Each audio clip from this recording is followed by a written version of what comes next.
My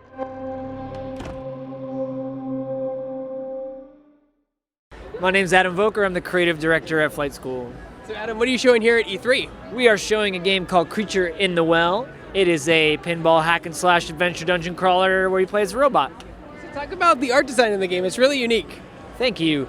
The art's based on one of my favorite comic book creators. His name is Mike Mignola. He's the creator of Hellboy.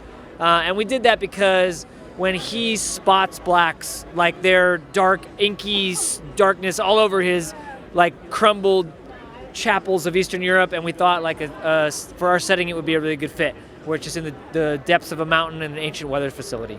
Now, did this game originally start as a pinball game or a dungeon crawler game? That's a good question. It actually started as a multiplayer game. That was something akin to like air hockey. Well, where the hell's my multiplayer? Yeah, we scrapped it. It wasn't very fun. So it turns out that as we were making this air hockey game where the player had a sword and was hitting a ball around, we were like, let's put some pylons in the middle of it. Oh wait, those are really fun to interact with. And we wanted to make something that was very narrative.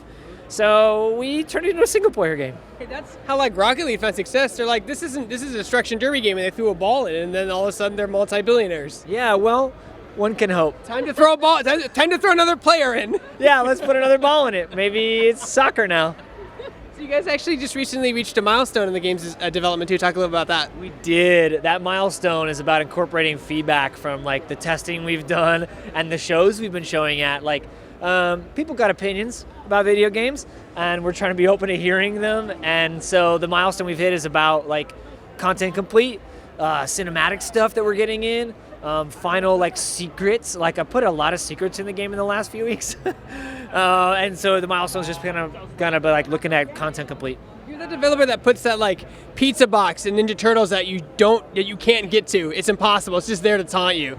Yeah, actually there was an area of the game that players kept saying like, I need to get to that backdoor, secret staircase. And so we finally put a way for people to get back to that staircase, because I had so many players being like, what the hell, dude, there's a door there. Why can't I walk through it? As a game developer, how interesting is it to see people play your game at trade shows and conventions, because it's a lot different from the feedback you get from your Q&A team? Yes, it's exciting and stressful, stress-inducing, anxiety-inducing at the same time.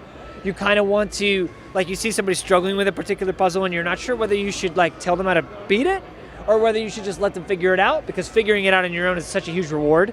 But I'm always behind them like, oh man, just if you would go to the, oh man. And then I just have to watch in pain. You talk about some of the biomes you guys will explore in this game? Yeah, sure. So each of the dungeons is based on a part of the weather machine. Certain characters in the game call it the weather tether, but it's actually called, oh man, we just changed the name last week. I like the weather tether. We'll call it the weather tether.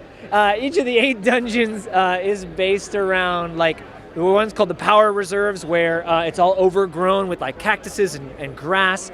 And it's about like where the power is for the reboot sequence. There's one called atmospheric analysis, which is about like triangulating where the storm is and like how to disperse it. There's one called the North Star conduit, which is about mapping the stars and like aiming the array.